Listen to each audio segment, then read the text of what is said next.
Thanks, Chris. Again, I'm Kevin Dreyer, co-CIO of the Value team here at Gabelli, and I'd like to just maybe dispel this notion that growth and value are in conflict with each other. And I have what's not a new quote at all, that growth is always a component in the calculation of value, constituting a variable whose importance can range from negligible to enormous, and whose impact can be positive as well as negative. And who said that? That was this guy, Warren Buffett. So we've been looking at growth as a component of value forever, really. And there are many areas within our circle of competence that have a lot of growth behind them. You've heard many of these before: health and wellness, for one, within the food and beverage industry, payments and FinTech. You're going to hear more about that later. Music and live entertainment is one. Electric and autonomous vehicles, certainly something of interest. 5G and infrastructure. These are all growth areas in the economy, and we have a lot of investments that play into them. So maybe start with one of my favorite topics, health and wellness.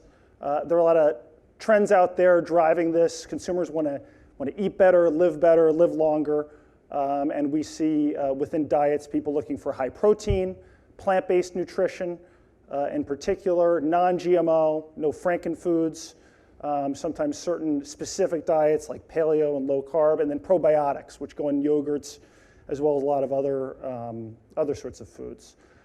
There are also occasions that are growing, and this might seem a little bit in conflict with health and wellness, but snacking in particular, people eating between meals as opposed to sitting down for 3 large meals per day, and also forms of foods.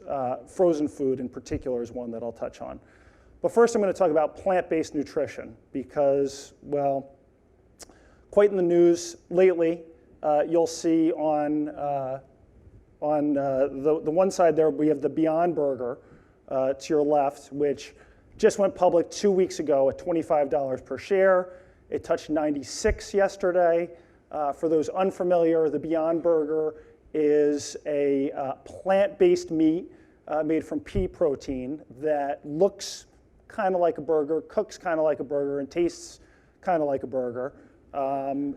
Its current market value is about $5 billion, which is pretty good for a company that did a little under $100 million in sales last year and loses money, but nonetheless growing very rapidly. A lot of interest, a lot of celebrity endorsers as well as investors in that company. On the right is the Impossible Burger.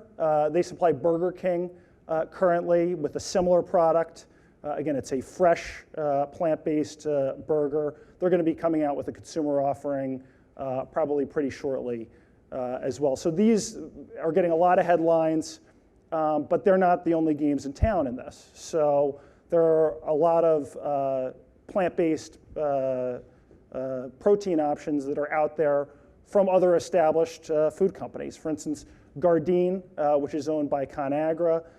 Boca has been around for a long time. That's owned by Kraft. They haven't really invested that much behind it lately. Light Life is a brand that's actually pretty similar to those other two, Impossible and Beyond. That's owned by our friends in the Great North, Maple Leaf Foods. And then Morningstar Farms, which is owned by Kellogg. So a lot of bigger food companies are already in this space. Others we know are coming. Nestle has said they're going to come out with the Incredible Burger. Tyson has said they're going to have something similar. So we're going to see a lot more innovation, just as Netflix spurred on Disney and others to innovate and have better consumer offerings. We think you're going to see some things from these folks as well. Now, when I said frozen is a growing occasion, a growing form of food, that might surprise some of you because I don't know about you, but for me, up until a few years ago, the last frozen meal I had looked pretty much like this. Hadn't changed that much in, let's call it 40, 50 years. But in the last several years, the category has really been reinvented, primarily by one company in particular, and that's ConAgra Brands. And they did it, CEO Sean Connolly, who before ran Hillshire, pretty much the same playbook, better ingredients, better quality, better packaging, and better marketing really has led to a resurgence of that category. It's $50 billion as a category. It's growing mid-single digits. So what do they have out there in addition to Gardein, which we expect better things from? They took their brand Healthy Choice, came out with a new offering, Power Bowls, which are doing terrific. They've got a brand Evol that's really has all natural ingredients, appeals to some of those diets that I mentioned at the beginning. They have Bird's Eye, which is a large vegetable brand. They have a lot of vegetable-based pastas, entrees. They just bought that with their acquisition of Pinnacle Foods. They have a lot of plans for new offerings from there as well.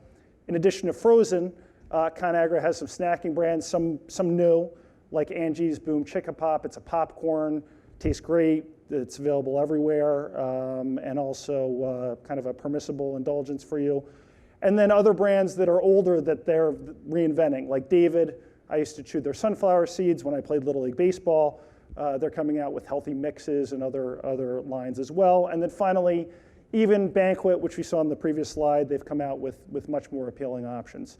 So frozen's growing category. ConAgra is really one of the best beneficiaries of that growth.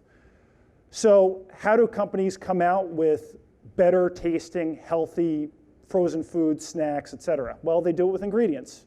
So you don't just have to buy branded food companies to benefit from this growth.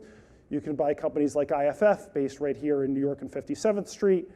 They also recently did an acquisition of a company called Frutarom that's got specific expertise in natural ingredients, natural flavors. Companies like Christian Hansen, which is based in Denmark. They are a probiotics leader. And then companies like Sensient as well, a smaller ingredients company. But of course, food isn't the only area we look to find growth. Payments and FinTech, big topics. You'll hear more later from our team. But most of us probably know PayPal in this room.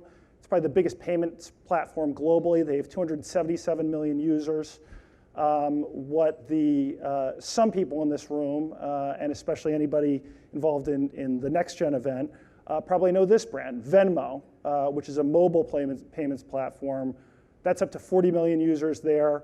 So even as payments shift to mobile devices, PayPal is going to benefit from that growth because they own Venmo.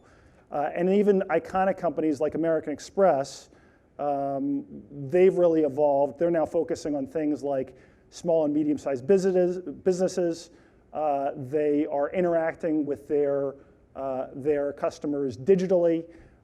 So they've also evolved and are adapting with technology as well. Music and live entertainment, we talk about it a lot here. Companies like MSG right here in Manhattan, one of the best examples of that. Companies like Sony that has a music business in there would be kind of hidden in the value of the whole company. The ultimate franchise business, Liberty Braves, which owns the Atlanta Braves, which you not only get a baseball team, but a lot of real estate down there, probably will eventually be monetized. And then companies like SiriusXM as well. So there are a lot of ways to play the growth in the music and live entertainment business, both in the US and globally. Finally, there can be some companies that play into a lot of these different trends. So DuPont is a name we all know. They've actually gone through a lot of change recently with financial engineering. They merged with Dow, spun off Dow, in the process of spinning off their ag business, Corteva, and new DuPont actually has little businesses in there that play in a lot of these trends. Microbiome health, actually. They've got their own probiotics and ingredients business that plays into that trend. 5G connectivity, they have products that help enable that in smartphones. Auto electrification, they actually benefit as we move to electric vehicles and hybrids. They get more content per vehicle. And then finally, with their Tyvek brand, commercial construction and infrastructure. So a lot of these trends they will benefit from over time.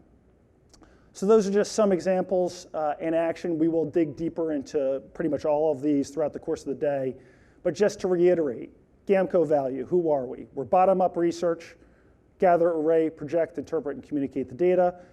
We focus on areas of core competency, so we try to understand everything going on in industries and the economies and find ones that we know something about, dig deeper, and find really not necessarily the latest hot IPO, but other companies that are benefiting from some of these trends out there in the economy. We develop compounded accumulated knowledge over time, which we think is a real competitive advantage for us, having this long history of deep industry research. We demand a margin of safety. So we're always going to try to benchmark what do we think a company is worth versus what is it trading at in the public market, and do we have that discount that allows us to invest. And finally, as Chris mentioned, private market value with a catalyst, which Mario added to the lexicon of value investing over 40 years ago. That's still the prism through which we look at all of our investments.